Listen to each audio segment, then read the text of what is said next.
우리에게 주신 하나님의 말씀은 신명기 19장 1절에서부터 10절까지 말씀을 봉독하시겠습니다. 구약성경 291면 신명기 19장 1절에서 10절까지 말씀을 한 목소리로 함께 읽겠습니다. 내 하나님 여호와께서 이 여러 민족을 멸절하시고 내 하나님 여호와께서 그 땅을 내게 주심으로 내가 그것을 받고 그들의 성읍과 가옥에 거주할 때에 내 하나님 여호와께서 내게 기업으로 주신 땅 가운데에서 새 성읍을 너희를 위하여 구별하고 내 하나님 여호와께서 내게 기업으로 주신 땅 전체를 세 구역으로 나누어 길을 닫고 모든 살인자를 그 성읍으로 도피하게 하라. 살인자가 그리로 도피하여 살만한 경우는 이러하니 곧 누구든지 본래 원한이 없이 부지 중에 그의 이웃을 죽인 일, 가령 사람이 그 이웃과 함께 벌목하러 삼림에 들어가서 손에 도끼를 들고 벌목하려고 찍을 때에 도끼가 자루에서 빠져 그 이웃을 맞춰 그를 죽게 함과 같은 것이라. 이러한 사람은 그 성읍 중 하나로 도피하여 생명을 보존할 것이니라. 그 사람이 그에게 본래 원한이 없으니 죽이기에 합당하지 아니하나 두렵건대 그 피를 보복하는 자의 마음이 복수심에 불타서 살인자를 뒤쫓는데 그 가는 길에 멀면 그를 따라 잡아 죽일까 하노라. 그러므로 내가 내게 명령하기를 새 성읍을 너희를 위하여 구별하라 하노라. 내 하나님 여호와께서 내 조상들에게 맹세하신 대로 내 지경을 넓혀 내 조상들에게 주리라 말씀하신 땅을 다 내게 주실 때 또 너희가 오늘 내가 너희에게 명하는 이 모든 명령을 지켜 행하여 내 하나님 여호와를 사랑하고 항상 그의 길로 행할 때에는 이 셋 외에 새 성읍을 더하여 내 하나님 여호와께서 내게 기업으로 주신 땅에서 무죄한 피를 흘리지 말라. 이같이 하면 그의 피가 내게로 돌아가지 아니하리라. 아멘.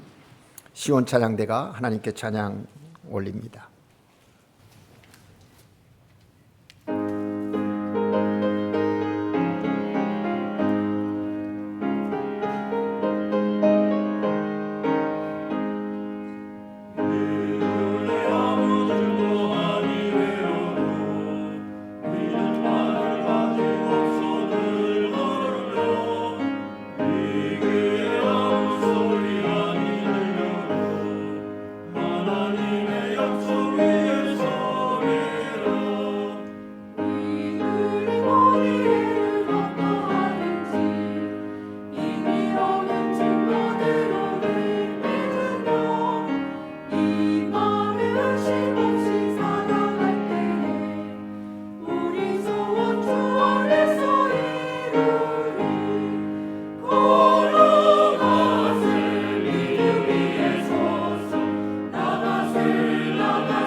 시온 찬양대의 찬양 하나님께 영광 된 줄로 믿습니다.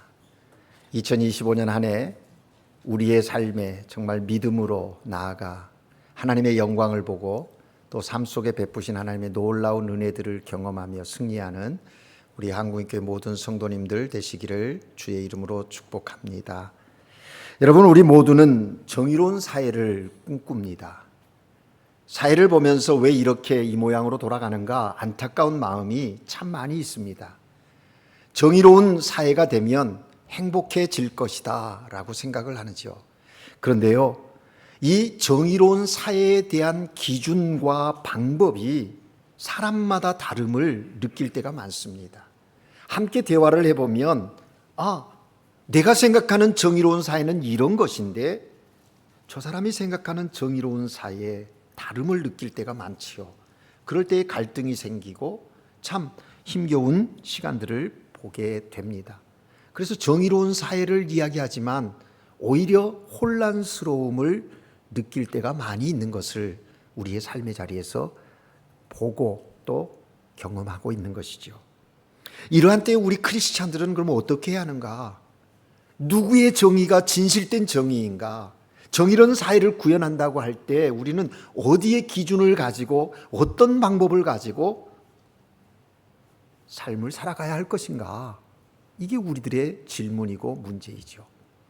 분명한 것은 믿음의 사람들의 정의로운 사회의 기준과 방법은 하나님께 있음을 기억해야 합니다. 여러분, 우리가 지금 신명기를 읽고 있는데 하나님이 이스라엘 백성을 구원하셔서 저들을 거룩한 백성으로 삼으시고 저들에게 하나님의 나라, 그 하나님의 나라의 정의와 사랑이 무엇인지를 말씀하고 계시는 거예요. 어떻게 보면 하나님이 약속하신 가나안 땅에 들어가야 할 세대들을 향해서 하나님의 사람 모세가 지금 그들을 향하여 하나님의 정의와 사랑은 이런 거야 라고 말씀을 하고 있는 겁니다.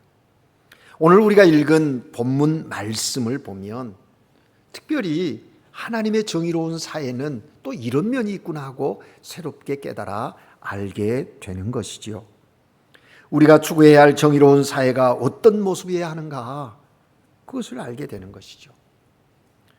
하나님이 보시는 정의로운 사회는요, 죄에 대해 엄격한 징벌뿐만 아니라 의도하지 않은 실수에 대한 그 잘못에 대하여 자비와 긍휼, 용서를 베푸시는 정의임을 우리는 깨닫게 되는 것이죠. 하나님은 이스라엘 백성들이 장차 가나안 땅에 들어가게 될 때 의도하지 않는 상황 속에서 벌어진 살인 사건, 살인자에 대하여 긍휼을 베푸시는, 자비를 베푸시는 하나의 규율을 세우는 것을 오늘 우리 본문에서 발견하게 됩니다. 그게 뭡니까? 도피성 제도, 시우다데스 데 레푸기오, 시우다. 그 도피성, 레푸기, 피난처에 대한 규례를 하나님이 이스라엘 백성들에게 베풀고 있다라는 것입니다. 그런데 여러분 기억하십시오. 이 도피성에 대한 언급이 모세 오경에 반복되어서 말씀하고 있다라는 것이죠. 출애굽기, 민수기, 오늘 신명기. 이 도피성에 대한, 피난처에 대한 그 중요성이 있기에 하나님은 모세를 통해서 반복해서, 그것도 이제 정말 이렇게 미리 말씀하셨던 그 일이 가나안에 들어가서 전쟁을 치러야 하는 여호수아, 그래서 이스라엘이 하나님이 약속하신 땅 가나안 족속들을 물리치고 승리하지 않습니까? 그래서 땅을 분배할 때 하나님께서 다시금 여호수아에게 여호수아 20장에서 말씀하시는 거예요. 세 곳을 구분해라. 도피성을 다시 만들라고 말씀하는 것을 보게 됩니다. 요단강을 기준으로 동편의 세 개, 서편의 세 개를 지정하셨습니다. 그리고 이렇게 단순히 그 장소를 구별해라 이 정도만이 아니라 정말 세밀하게 섬세하게 하나님의 배려 속에서 그 도성을 피난처 도피성을 만들라고 지시하는 내용을 보게 됩니다. 하나님은 도피성을 만들 때 이스라엘 백성들이 부지 중에 죄를 범한 사람, 실수한 사람이 어디에 있든지 반나절 안에 갈 수 있는 거리에 두라는 겁니다. 멀어서는 안 된다는 거예요. 그도 그럴 것이 피해 복수자가 피해를 당한 가족이 그 복수하기 위해서 쫓아오면 너무 멀어서 가다가 붙잡히면 죽을 수 있다는 거죠. 배려입니다. 어디 그뿐입니까? 도피성을 가는 길, 그 도로를 잘 닦으라고 이야기합니다. 넓게 닦아두라는 거예요. 그래서 걸림돌이 없이 장애물이 없이 그 도피성에 잘 도착할 수 있도록. 또 하나는 곳곳에 안내판을 두라는 거예요. 어디가 어딘지 모르고 방황하지 않도록 잘 안내해서 그 도피성에 잘 도착할 수 있게 하라고 구체적으로 하나님이 지시하고 있는 것입니다. 하나님께서 왜 이렇게 친밀하고 섬세한 배려를 통해서 그 도피성을 만들라고 말씀하시는 이유가 뭘까요? 그것은 하나님의 구별된 백성들 가운데 하나님의 정의와 사랑이 세워지기 원하시는 하나님의 마음이 거기 담겨 있는 거예요. 각자 자기 생각, 자기 소견에 옳은 대로 정의를 이야기하고 사랑을 행하는 것이 아니라 하나님이 말씀하시는 정의와 사랑이 무엇인지를 구별된 사람들이 그렇게 지켜가기를 원하심이 거기에 있다라는 것입니다. 또 하나 놀라운 것은 도피성을 세우는 작업이 가나안 땅 분배의 클라이막스에 이루어진 일이에요. 그쯤 되면 우리가 이제 하나님이 약속하신 이 땅에 들어왔으니 기념비라도 세우자 하고 기념비 세울 마음도 하지 않습니까? 그런데 기념비를 세우는 일은 없어요. 도피성을 세웠다라는 것, 그게 가장 먼저 했다는 것이 놀라운 일이라는 거죠. 그래서 그 속에 담겨있는 메시지가 뭘까? 우리는 궁금해지는 것입니다. 여러분, 당시 가나안 사회는 후기 청동기 사회이거든요. 그래서 소수 지배자들이 땅을 차지하고 대부분의 백성들은 정말 먹고 살기 힘든 열악한 상황 속에 있는 거예요. 그래서 그 공동체 안에 그 지역 속에 곳곳에서 폭력이 일어나고 소규모 전쟁들이 끊이지 않는 거예요. 폭력과 복수, 그것이 남만 그 시대, 그 폭력과 복수를 통제하려고 하는 공권력이 상실되어져 있는 그 사회 속에 들어갔을 때 하나님의 구별된 백성들은 다름이 있어야 함을 하나님은 말씀하시면서 그들에게 그런 제도를 주어서 그 자리에 있는 사람들에게까지 영향을 끼치게 하는 놀라운 일을 계획하시는 거예요. 그래서 이러한 시대의 도피성의 제도는 하나님의 정의와 사랑을 세우는 아주 중요한 역할을 하게 되었다라는 것입니다. 먼저 도피성 제도를 통해서 하나님의 정의와 사랑이 어떻게 나타났는지 그것을 살펴보고 이 하나님이 규정하신 이 도피성과 예수 그리스도의 구속의 대속의 사건과는 어떤 연관성이 있는지 살펴보면서 오늘 본문을 통해서 우리에게 이 아침 주시는 하나님의 음성을 들으려고 하는 것입니다. 먼저 도피성 제도는요, 살인이라고 하는 끔찍한 사건이라 할지라도 의도성이 없는 실수인 경우에는 뭐예요? 용납하고 그들을 보호해 주라는 제도거든요. 여러분, 하나님의 정의는 자비로운 정의입니다. 그러나 사람들의 정의는요, 하나님의 정의와 달라요. 어떤 정의냐면 복수의 정의입니다. 우리들의 정의는 의도성이 없는 실수라도 정죄하고 실수라도 끝까지 그 대가를 치르게 하는 것만이 정의라고 생각하는 거예요. 잘못했으니 잘못한 값을 당연히 받아야지라고 하면서 실수는 상관이 없다는 겁니다. 결과를 가지고 옳고 그름을 따지려고 하는 것이 사람들의 정의 개념이에요. 그러나 하나님의 정의는 다릅니다. 하나님의 정의에는 실수에 대한 용납과 관용과 용서가 포함되어 있음을 발견하게 되는 것이죠. 하나님의 정의는 결과보다 동의와 동기와 과정이 중요하다라는 것을 말씀하고 있는 거예요. 하나님은 그걸 중요하게 여기시는 거예요. 사실 우리는 동기와 과정, 그것이 뭐 그렇게 중요하지 않아요. 결과에 따라서 결과를 놓고 따지지요. 옳았느니 틀렸느니, 그 사람이 어떤 동기로, 그 사람이 어떤 과정을 거쳐서 지금 그런 모습으로 서게 됐는지 관심이 없습니다. 우리 인간들은. 하나님은 그렇죠. 결과에 앞서서 동기와 과정, 그것을 중요하게 여긴다라는 것입니다. 그래서 오늘 이 도피성 제도, 이것이 우리에게 주는 첫 번째 메시지는 바로 그런 거예요. 의도하지 않는 사건인 경우 용납과 보호와 자비가 있다는 것을 보여주는 것이죠. 하나님의 정의는 그래서 언제나 자비의 정의입니다. 긍휼의 정의입니다. 하나님의 공의 안에, 공의로우심 안에 그 자비와 긍휼이 있음을 우리는 잊지 말아야 한다라는 것이죠.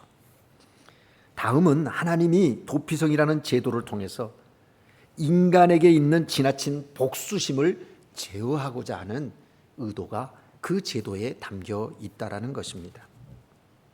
여러분, 우리는 누군가로부터 피해를 입으면 우리의 마음속에 뭐가 생기죠? 분노함이 생깁니다. 어떻게? 나에게 화가 나는 거예요. 용서할 수 없다고 막 분이 부글부글 끓는 거죠. 삶의 영역에서 사소한 일을 경험할 때도, 좀 손해보거나 애매한 억울함을 당할 때도 분노가 일어나는 거예요. 나하고 상관없을 때도 분노가 일어나지 않습니까? 분노가 일어나는 순간 내 안에 자비와 긍휼은 없어지는 거예요. 오직하면 요즘 병명 중에 하나가 뭐예요? 분노 조절 장애. 우리가 갖고 있는 질환 중에 하나가 분노 조절 장애. 뭐 결정 장애가 있다도 얘기도 하지만 분노를 컨트롤하지 못하는 거예요. 여러분, 분노는요, 내 안에 있는 겁니다. 환경이야 어떻든 요인을 누가 제공했던 내가 해결해야 할 것이지요. 누가 해결해 줄 수 없는 겁니다. 이 분노가 끓기 시작하면요, 결국은 어떤 자리에까지 가냐면 하나님을 향하여서도 원망하고 불평하는 자리로 나가는 거예요. 이런 사람에게서는 자비와 긍휼의 정의는 찾아볼 수가 없는 것이죠. 여러분, 19장이 도피성, 그 다음에 경계표를 옮기지 말라 그러는데 19장 21절에 보면 눈에는 눈, 이에는 이. 여러분, 우리가 율법에 대한 이야기를 들으면 이 말을 많이 듣지 않습니까? 눈에는 눈, 이에는 이. 여러분, 이 말은 마치 복수를 장려하는 것 같은 느낌을 주지만 사실 이 말씀은 그런 말씀이 아니에요. 복수를 장려하는 것이 아니라 복수함을 억제하는 거예요. 누군가의 복수하겠다고 하는 마음을 억제시키는 하나님의 말씀이라고요. 아니, 그게 무슨 소리냐고요? 여러분, 누군가가 나의 눈에 상해를 끼치면 여러분 마음에 어떤 마음이, 복수하고 싶은 마음이 들죠. 그래, 네가 내 눈을 이렇게 했어? 나도 너 똑같이 너 그렇게 해줄 거야. 이 정도면 양반입니다. 만약에 마음대로 복수할 수 있는 그 기회를 허용한다면 아마 그 사람은 상대방 눈만 아니라 어디요? 코와 입까지도 그냥 피해를 끼치려고 하는 마음 갖게 되는 것이죠. 여러분, 복수는요, 언제나 가열되어지게 됩니다. 확대되어지게 되어 있습니다. 그래서 오늘 이 말씀은 복수의 경계를 주는 말씀이에요. 눈에는 눈, 이에는 야, 너 거기까지만. 그 이상에서는 안 돼. 오케이, 거기까지만. 근데 여러분, 이 재판을 할 때 개인 재판이에요. 내가 판단해서 내가 하는 게 아니에요. 공개적인 재판을 합니다. 공적인 재판을 해요. 정확한 손해가 어느 났는지를 해서 거기까지 허용되어지는 범위라는 것이죠. 그런 면에서 보면 이런 과정들을 지나가는 걸 보면 하나님의 진노는 성급한 진노가 아니라 절제의 분노인 것을 알게 되는 것이죠. 오래 참으시는 분이세요. 하나님의 공의는 자비로우신 정의라는 것 우리가 기억해야 합니다. 먼저 이 두 가지 도피성 제도의 하나님의 마음을 이해했다면 이제는 여기서 도피성에 대해서 좀 더 깊게 생각하고 들어가야 할 시점에 온 겁니다. 현실적으로 도피성은 부지중 살인한 자의 생명 보호하기 위한 구약의 제도인 것이 사실입니다. 이것은 이스라엘이 가나안에 정착한 후 가장 먼저 해야 할 중요한 임무였어요. 다른 것보다 전쟁에 승리했다고 기념비를 세우는 것보다 하나님이 가장 먼저 저들에게 말씀하신 것이 이 도피성, 피난처 그 장소를 만들으라는 거거든요. 그런데 이 제도에 하나님의 놀라운 비밀이 담겨 있다는 거예요. 그 비밀은 뭘까요? 바로 예수 그리스도입니다. 구약 속에서 만날 수 있는 성자 하나님 예수 그리스도를 우리는 이 제도 속에서 만나게 된다라는 것입니다. 구약의 도피성 제도는 신약의 도피성 되시는 피난처 대신 예수 그리스도의 모형이라는 거예요. 그림자. 그렇다면 그것을 어떻게 증명할 수 있을까요? 그것은 도피성 제도의 특성 하나하나를 묵상해 보면 그것이 예수 그리스도의 대속의 구속의 사건과 어떤 연결고리가 있는가를 깨달아 알게 되는 것이죠. 첫 번째는 도피성은 부지중 살인한 자의 유일한 피난처라는 것입니다. 여러분, 부지중 살인한 자, 실수로 살인한 자, 과실치사한 사람, 그곳이 그 사람이 피해갈 수 있는 곳은 다른 데는 없어요. 이 한 곳뿐이에요. 그곳에 가야만 그 사람의 생명이 보장되어지고 있다라는 것입니다. 부지중 살인한 것, 그 뭡니까? 오늘 우리가 읽은 본문 5절에 보면 구체적으로 이야기하지 않습니다. 이 율법에 보면 고의적으로 살인하는 고살자는요, 죽음으로 처결하는 겁니다. 사형이에요. 더 말하지 않습니다. 그러나 이 오살자, 부지중에 행한 살인을 한 사람에 대해서는 이런 긍휼을 베풀고 자비를 베푸시는데 5절에 보니까 산속에 벌목하러 들어갔다는 거예요. 그래서 도끼질을 하다가 도끼가 자루에서 빠져나가가지고 옆에 있는 사람, 이거 내가 의도한 겁니까? 아니잖아요. 실수잖아요. 네. 이런 사람들은 어떻게 해야 되냐? 살인이라는 결과는 있지만 그 과정, 동기가 다르잖아요. 그러니까 피할 길을 주는데 유일한 곳이 바로 이 피난처인 도피성이라는 것이죠.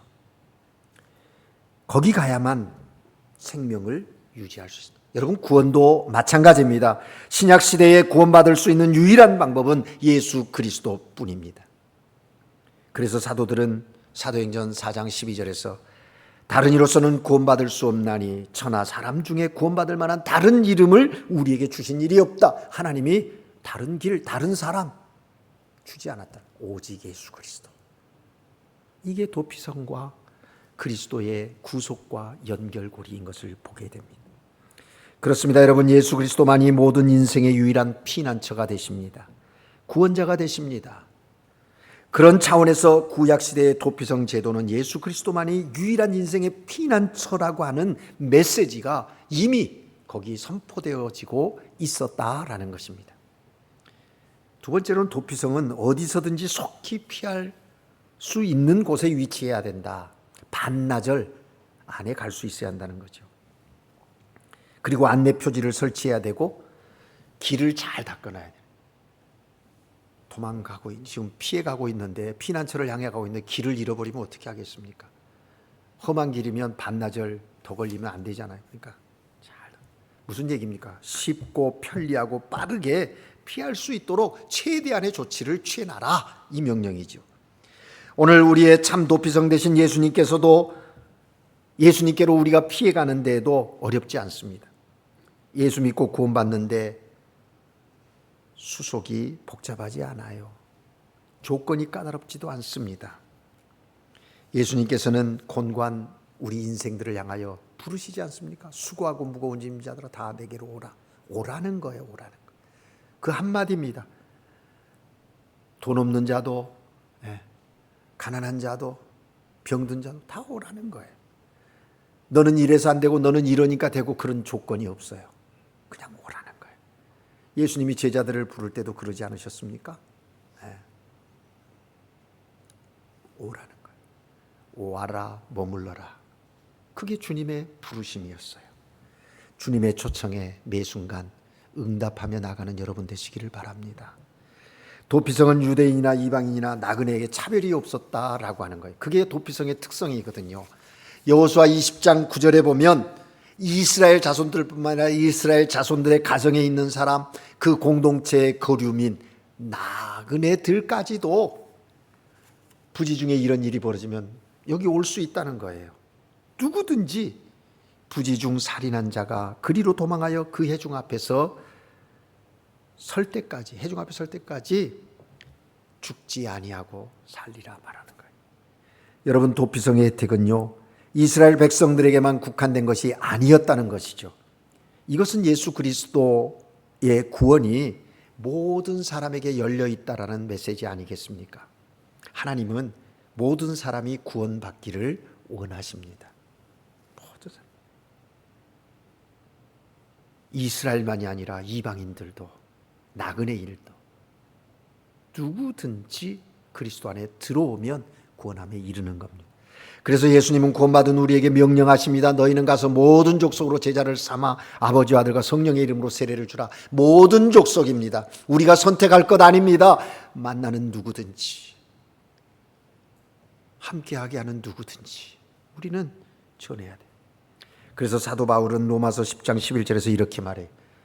성경에 이르되 누구든지 그를 믿는 자는 부끄러움을 당하지 않으리라. 예수 믿는 자 부끄러움 당하지 않을 것이다. 유대인들만이요 이스라엘만이요 아니요, 유대인이나 헬라인이나 차별이 없다. 바울이 그렇게 얘기합니다. 누구든지 예수 믿으면 부끄러움 당하지 않는 것. 이런 구속의 은혜를 우리는 오늘 받아서 이 자리에 있는 것 아니겠습니까? 또 도피성의 규례의 특징 가운데 대제사장의 죽음 후에 그가 자유로워진다는 거예요. 여호수아 20장 6절에 보면 그런 내용이 있어요. 도피성으로 피한 부지중 살인자는 먼저 회중 앞에 장로들에 의해서 재판을 받고요. 장로가 이건 정말 부지중 실수로 한 것이다 하면은 그 성 안에 머물게 돼요. 아무것도 가지고 오지 않았잖아요. 그러니까 그 성 안에 들어왔으니 그에게 필요한 모든 것을 공급해 주는 거예요. 그리고 함께 사는 거예요. 대제사장과 함께. 언제까지? 대제사장이 죽을 때까지라고 하는 겁니다. 여기 대제사장은 예수 그리스도를 상징적으로 가르쳐 줍니다. 대제사장이 죽은 후에 자유의 몸이 되어 집으로 돌아갈 수 있게 된다는 말은 예수 그리스도의 속죄 사역을 의미하고 있는데, 예수님이 십자가의 죽으심으로 말미암아 자유하게 되는, 자유를 얻게 되는 그 복음이 여기에 선포되어지고 있는 것이죠. 그래서 사도 바울은 로마서 8장 1절에서 이렇게 말합니다. 그러므로 이제 그리스도 예수 안에 있는 자에게는 결코 정죄함이 없나니 이는 그리스도 예수 안에 있는 생명의 성령의 법이 죄와 사망의 법에서 너희를 해방하였음이라. 아멘. 마지막으로 도피성의 문은 항상 열려 있다는 거예요. 고대 모든 성들은 해가 떨어지면 문을 닫습니다. 성문을 닫아요. 왜냐하면 도둑이나 대적들의 침입을 막기 위해서죠. 그러나 도피성의 문은 항상 열려 있었습니다. 왜 그런가? 살인자가 도피성 문 앞까지 왔는데 성문이 닫혀 있어서 피해 보수자가, 보복자가 쫓아와서 그를 죽이면 안 되잖아요. 그 죽임을 막기 위해서 항상 열어놓는 거예요. 마찬가지로 구원의 문은 항상 열려 있습니다. 주일날 아침 9시부터 12시까지만이 아니고 24시간 365일 열려 있는 거예요. 우리 그리스도인이 구원받은 하나님의 사람들이 하나님의 자녀로 산다라고 하는 것은 어느 한 시점, 어느 한 때만이 아니라 늘 구원의 감격과 기쁨 속에 살아가는 거예요. 그래서 동일하게 그러한 구원의 문이 열려 있음을 선포해서 그들도 역시 우리의 인생의 피난처 되신 예수 그리스도 안으로 들어오게 해야 한다라는 것입니다. 이와 같은 도피성의 그 특별한 규례와 예수 그리스도의 대속에 이 구속의 복음의 진리가 유사성이 있음을 볼 때 도피성, 피난처는 예수 그리스도라는 것을 우리가 확증하게 되는 겁니다. 여러분, 이 세상에는 완전한 곳이 없습니다. 매일 들려오는 사건과 사고 소식 들어보면 이 세상에는 안전한 피난처가 없다는 사실을 깨달아 알게 하지요. 점점 더 커지고 불안해지는, 두려워지는 현실인 것이 사실입니다. 이 세상에 안전하고 영원한 것이 없습니다. 예수 그리스도만 참된 평안과 위로와 쉼이 되신다는 거예요. 이 세상에 참된 피난처는 없습니다. 오직 예수 그리스도만이 모든 인생의 진정한 피난처입니다. 그러기에 우리는 늘 고백해야 돼요. 나의 피난처 되신 예수님, 주님 사랑해요. 나의 피난처 되신 예수님 감사해요. 그래서 그 피난처 안에 머물고 우리의 현실의 삶에 여러 가지 어려운 일들이 있더라도 인내하면서 그 피난처 되신 주님과 함께 동행하며 소망 가운데 나아가야 한다라는 것입니다. 그러기에 사랑하는 여러분, 온전히 주 안에 거하십시오. 이미 우리는 도피성 안에 들어와 있다고 하는 사실을 기억하고 감사하십시오. 주 안에 거할 때 주께서 우리에게 필요한 것들을 공급하시는 거예요. 때를 따라, 필요를 따라 우리에게 주신다는 거죠. 그래서 우리는 은혜 안에 사는 것입니다. 은혜 안에 사는 거예요. 오늘 설교 후에 부를 찬송 70장 피난처 여호와, 그 찬양의 고백이 매 순간 우리에게 고백되어져서 정말 피난처 되신 여호와로 인하여 우리의 현재의 삶이 기쁨이 되고 감사가 되고 은혜가 되어지기를 바랍니다. 주 안에 있으면서도 의심하고 걱정하는 것은 불신앙이에요. 지금 현실이 좀 힘들고 암울해 보여도 오늘 양 집사님 기도한 것처럼 하나님의 섭리 속에 하나의 과정, 프로세스 지나가고 있는 거예요. 지나갑니다. 하나님이 예비하시고 하나님이 계획하신 일들이 우리 앞에 펼쳐질 것을 믿고 그 믿음, 하나님을 신뢰하는 그 신앙으로 끝까지 나아가는 거예요. 종종 우리가 그런 얘기 하지 않습니까? 운동하는 사람들이 마지막에 웃는 자가 승리하는 자다. 장갑을 벗어봐야 한다. 뭐 이런 얘기도 하죠. 골프 하시는 분들. 우리가 너무 지금 현실의 하나의 큰 그 문제 앞에서 두려워하고 불안해하고 낙심하지만 우리의 피난처 되신 주께서 우리와 함께 하신다라는 거예요. 주 안에 온전히 거하고 그분에게 피하기를 즐거워하는 하나님의 사람들 되시오. 그리고 한 걸음 더 나가서 이제 우리가 꼭 해야 할 일이 있는데 우리의 삶 속에서 멸망을 향해 달려가는 인생들을 향하여 도피성 안내판이 되어야 한다는 거예요. 그런 삶을 살라는 거예요. 아니야, 그 길로 가면 안 돼. 이 길이 피난처 도피성으로 가는 길이야 라고 안연히 우리의 삶의 모습 속에서 증거해주는 그런 하나님의 사람들로 이 한 주간 살아가시기를 주의 이름으로 축복합니다. 기도하겠습니다. 사랑의 하나님 아버지, 우리의 삶을 보면 각자 자기의 생각대로 이것이 옳고 저것이 틀렸다고 판단하고 정죄하는 일이 너무나 많습니다. 그러나 하나님, 우리의 삶 가운데 하나님의 정의와 사랑이 견고히 서기를 원합니다. 우리의 피난처 되신 예수 그리스도 안에 머물며 주님이 인도하시는 대로, 주님이 계획하시는 대로 순종하며 나가는 삶 살아가게 하옵소서.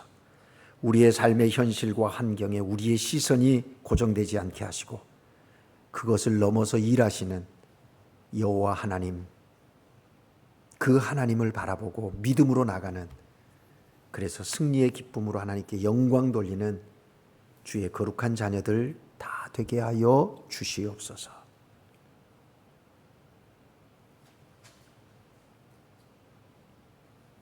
우리의 삶 가운데 일하시는 주님으로 인하여 감사가 넘치는 이 한 주간의 삶이 되고 주님의 몸된 교회 되게 하여 주옵소서. 예수 그리스도 이름으로 기도합니다. 아멘.